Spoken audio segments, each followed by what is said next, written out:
So kaya niya mga kasi pang 9 days ng bakasyon namin ngayon. Maaga ako gumising ng mga 6:20. Kahit mga 12 something kami natulog. Makapag-joyride kami ng konti. Kung sakali, makapagdagat na rin kami mamayang hapon. Para naman enjoy yung bakasyon. Kasi 2 days na lang kami pa bakasyon. January 1 ng tanghali. Babalik na kami sa Baguio. Tulog pa yung mga bata kaya yan lang natin boss natin. Oh. Ganda dito sa lugar na to eh. Nakuha na ako. Oh.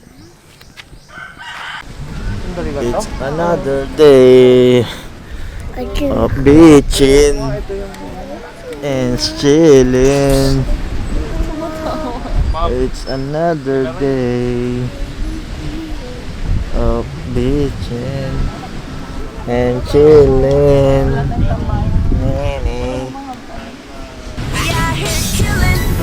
Ganda nga ang pagulaw. Wow. Feeling like a villain. Mahal. Oy, Chong. Tondaligan Beach. Ay, naubusan na tayo ng Na mapupuntahan. Tayo, tolda.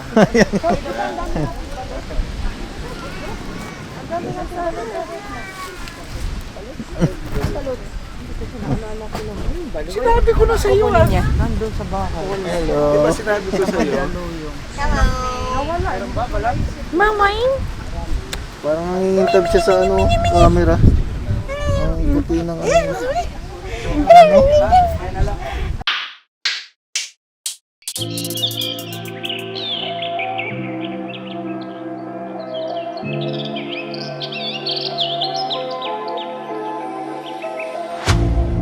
You hurt me, you did, several times.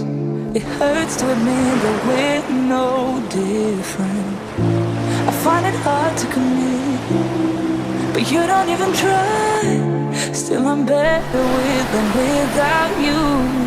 Oh,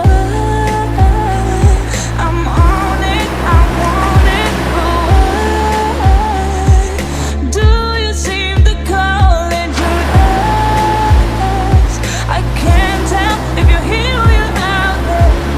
Do you wanna be out there? You don't need to be Prince Charming to me. I just need this to be real. I don't need no fairy tale. You don't need to kill heaven for me. Ooh, I don't need no fairy tale.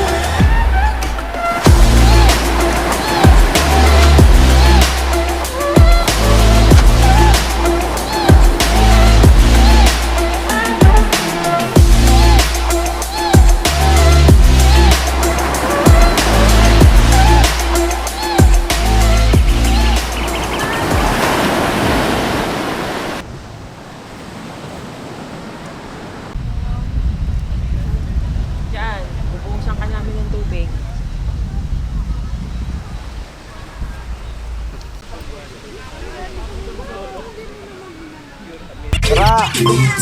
Omar Baliw po, bitbit ko yung diamante. Baon namin grabe, kalmado lang palagi. Hinasa, talino, lasang kakaiba. Pulidong mga letra lang makakagiba. Pinipilit kinokopya pero di nila mag